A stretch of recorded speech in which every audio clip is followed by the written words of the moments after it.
Welcome to the subject Traffic Management and Accident Investigation. For this video, the discussion is on the introduction to traffic management.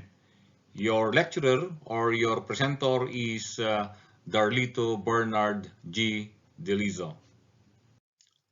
But before moving on to our topic, let's take a look for a while on the Word of God and learn from the Holy Bible. Well, this life is actually a traffic, no? Or our life is a continuing traveling. And in Proverbs chapter 14, verse 12, it says there that there's a way that seems right to a man, but its end is the way of death. So mag-ingat tayo na inakala natin yung sinusundan natin na daan ay akala natin ay tama or matuwid, pero di natin alam na yun pala sa dulo nito ay isang kapahamakan. Kaya kailangan natin ng wisdom ng galing sa Panginoon upang ilayo niya tayo sa maling daanan na ating pinapatunguhan. Okay, so what is traffic? Well, the word traffic is derived from the French word trafic, from the old traffique or traffico or trafficare by the Italian. When the French people say traffic or traffique, or the Italians say traffico or trafficare, they are actually referring to the act of trading or the act of involvement of commerce or the act of carrying on trade. And of course, that is from the Latin trans, means to go across, or it means you're going to bring in something. So in the olden times, the mode of trading was barter trading. And of course, people before need to travel so that they will be they were able to deliver the goods, as well as the buyers. They need to travel also to get the goods. So same thing on what is happening today, na kapag tayo ay nagtitrade, kailangan ng movement, kailangan ng transportation, kailangan natin na mapuntahan yung binibili natin, or on the other way around, kailangan may deliver yung pinagbibili natin. So further, the Arabic, on the other hand, they say traffic instead of traffic.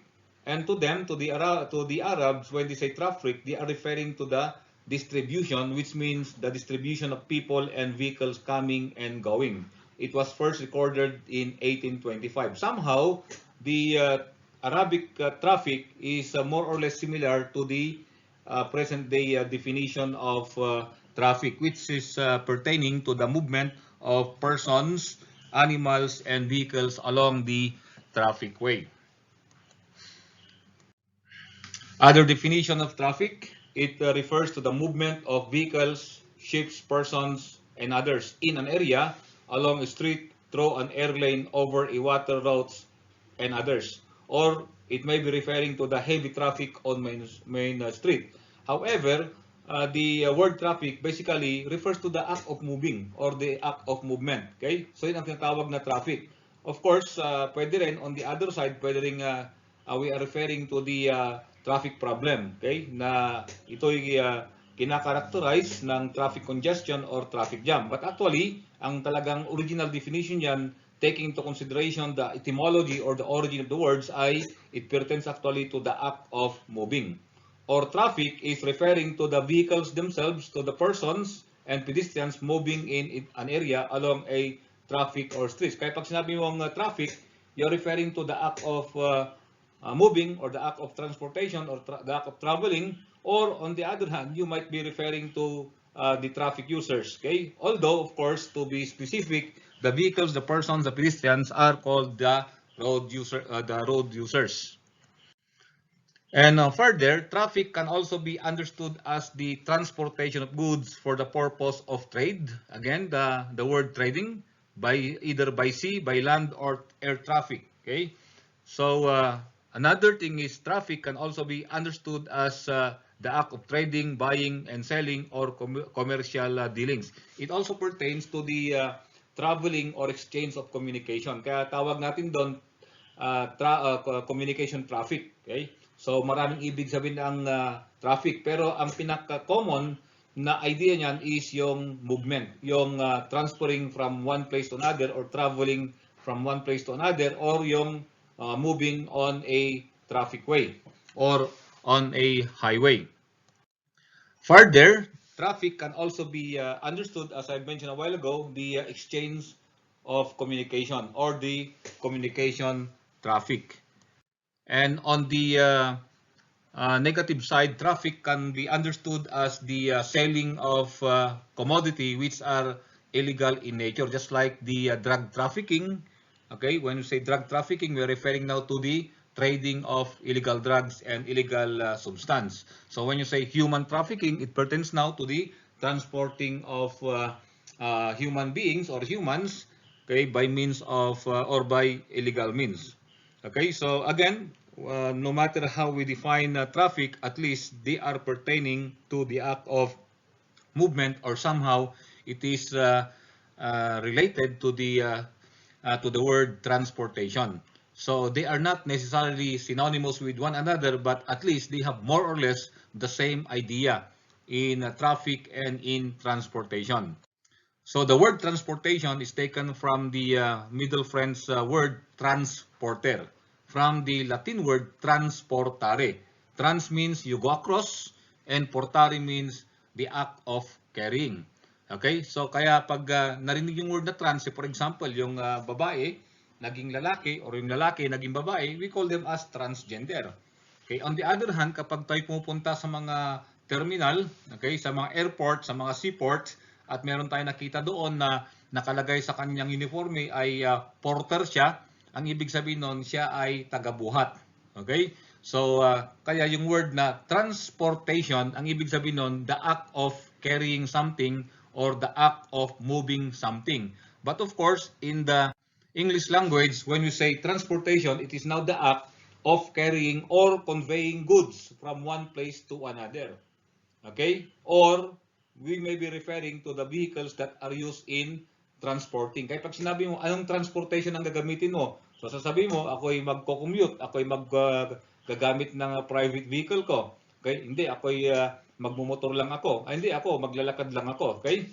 So, somehow, yung word transportation, although medyo similar siya sa definition ng traffic, actually, from the word sa transportare. So, the act or the act of carrying or the act of conveying. When you say convey, that is bubuhatin, ikakarga. Yun ang ibig sabihin nun. Okay? So speaking of transportation and traveling, well, during the early times, ang mga tao ay nagta-travel by means of traveling by foot na tinatawag natin. That's why the Greek and the Latin, they say pedister on the act of traveling by foot. So today, the word pedestrian is actually taken from the word pedister. So when we say pedestrian today, we are now referring to the traffic users who are walking along the streets or the side streets or the sidewalks. So whether we like it or not, okay, there are places along the traffic way, particularly in urban places, that we cannot avoid to walk or to travel by foot. Say for example, hindi makakarating ang sasakyan mo doon, walang paradahan doon, so mapipilitan yung mga tao na maglakad sa side street. At the same time, marami ring mga tao na they cannot afford to have their own cars. So, therefore, dapat sa ating traffic management, kasama pa rin sa provision ng batas natin, kasama pa rin sa provisions ng programa natin, yung tungkol sa rules and regulations tungkol sa ating mga pedestrians. So that in a way, kapag sila ay uncontrollable or sila ay hindi na manage, well, pwede rin na sila ang magkokos ng traffic problems. Okay, so what is importance of transportation? So what is the importance now of moving goods? Okay, so we mentioned a while ago that transportation per se means the act of carrying or the act of conveying goods from one place to another. Well, traveling or transportation is very important. Okay, of course there are so many specific importance of it, but I'll just place it in this way. First is it is the bloodline of the economy and bloodline of public services or bloodline of the delivery of public services. So kapag walang transportation, patay ang ekonomiya. Kapag walang transportation, okay, delayed ang mga public services. Okay? Another thing, it is the vitality or it is the life of social life. Ito ang buhay ng social life. So pag sinabi natin social life, it includes politics, it includes education, it includes leisure, okay, anything. No? So kapag walang transportation, patay ang social life ng mga tao, just like what is happening today dito sa ating community quarantine, kung saan merong tinatawag nating restriction sa traveling. Okay? So ito yung mga pinaka-major na importance of transportation. Okay? Bloodline of the economy and bloodline or bloodline of public services, and it is the life of social life, or it gives vitality to the social life. And what happens if there is what you call the traffic mismanagement? Well, basically, pag nagkaroon ng traffic mismanagement, magkakaroon ng traffic jam, traffic congestion, magkaroon ng traffic accident. So eventually, okay, it will now result to the collapsing of economy and the delay in the delivery of public services. And of course, insofar as the social life is concerned, it will now disrupt the normal way of living. It will disrupt now yung ating ginagawa na pang-araw-araw na pamamasyal, pagpunta sa school, or pagpunta sa palengke, or wherever, no, na di-disrupt yung ating social life. So what is traffic management? Well, traffic management can be defined in diverse ways. But to understand what is traffic management, let's take a look on Henry Fayol's 5 functions of management. So Henry Fayol is known as the father of modern management. Of course, he cited more or less 14 principles of management. And from the 14 principles of management, he came up with the 5 functions of management, which is the planning, organizing, which includes now the staffing, the commanding, or sometimes we call it as the directing, and coordinating and controlling. So practically we say management involves now the doing, or involves now the task of the post-decorp, or the planning, organizing, staffing, okay, directing, coordinating, and controlling. So we can define therefore traffic management as the application of the principles or the functions of post-decorp to traffic affairs. Of course, there are other definitions of traffic management which will be discussed later on, okay, on or in another video or another lecture. On the other hand, the Metro Manila or Metropolitan Manila Development Authority, they have their own way of defining what is transport and traffic management. To them, transport management or transport and traffic management includes now the formulation and monitoring of what? Monitoring or formulation of policies, okay, formulation of standards, programs, and projects to rationalize the existing transportation operations, the infrastructure requirements, and the use of thoroughfares. Okay, so of course, those standards, those procedures, those policies should be coordinated also, and they should be monitored whether they are being followed or implemented. Okay, so that is part of transport and traffic management.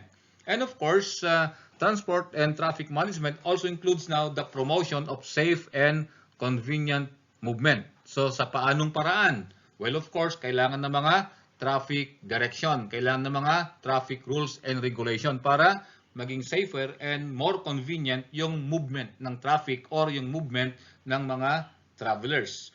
And it also includes the provision for the mass transport system and the institution of regulation, which I have already mentioned earlier. And transport and traffic management also includes now the administration and implementation of all traffic enforcement operations. It also includes now the administration and implementation of engineering services and education programs or traffic education programs, including now the institution of a single ticketing system, meaning in NCR, they have what you call the OVR, or the official violators receipt, okay, or they have the common OVR, or they have the common traffic violation receipt, okay, para pare-parehas standard yung kanilang implementation doon. Okay, so doon sa mga metro places, no, just like Metro Manila and the nearby places there, no, so they have that kind of thing para mas mabilis yung administration and implementation and monitoring also of traffic violators. Okay, so again, as I've said, these are only some of the ways on how to understand and define what is traffic management. Again, if you're going to take a look on those definitions, then we can therefore say that these are the goals of traffic management. First, that is to ensure speedy, mabilisan, meaning makakarating ka sa takdang oras, and then comfortable, you are convenient because walang aksidente, okay? And walang hassles doon sa highway, walang problema sa highway, kaya comfortable ka, convenient ka. And of course, traffic management also, okay, attempt to attain the safe movement of traffic. Okay, so yan ang mga pinaka-goals ng ating traffic management. But of course, to include now the assurance of the delivery of goods and the delivery of public services and the continuity of, or the we call it non-disruptions of our social life. Okay, so yun ang traffic at transportation and traffic management. Okay, to sum up, okay, ang traveling, ang transportation ay hindi na natin ito pwedeng i-separate sa ating buhay. Okay, and again, as we travel, as we are in the traffic way, maaring may mga problema. Kaya kalimitan, maganda yung pinaplano natin yung ating mga lakad. Just like me, ano? Okay, kapag ako ay lalabas or may pupuntahan kami ng aking may bahay, tinatanong ko siya kung saan kami patungo after sa isang destination namin. So I actually plan yung itinerary namin. So tinatanong ko upang alam ko kung anong gagawin ko, okay, kung saan ako dadaan na pinakamabilis or pinaka-safe at saan ako pwedeng paparada upang hindi ako maging obstruction sa highway. So same thing, sinasabi ng banal na kasulatan that the heart of man plans his way, but the Lord establishes his steps. That is in Proverbs chapter 16 verse 9. So tulad ng ating pag-travel sa araw-araw, pag tayo lumalabas, pinaplano natin. Pero kailangan pa rin natin humingi ng paggabay ng Panginoon dahil siya ang magbibigay ng tinatawag natin paggabay at protection sa ating daanan. Same thing sa ating buhay nito, we plan kung anong ating ginagawa, anong ating gagawin, but when we plan, do not forget to ask the guidance of the Lord. So once again, salamat. Thank you very much for watching. So if you have not subscribed yet this channel, please hit the subscribe button, like the channel, and if you have any comment, feel free to write your question on the comment section. So once again, thank you and God bless you all.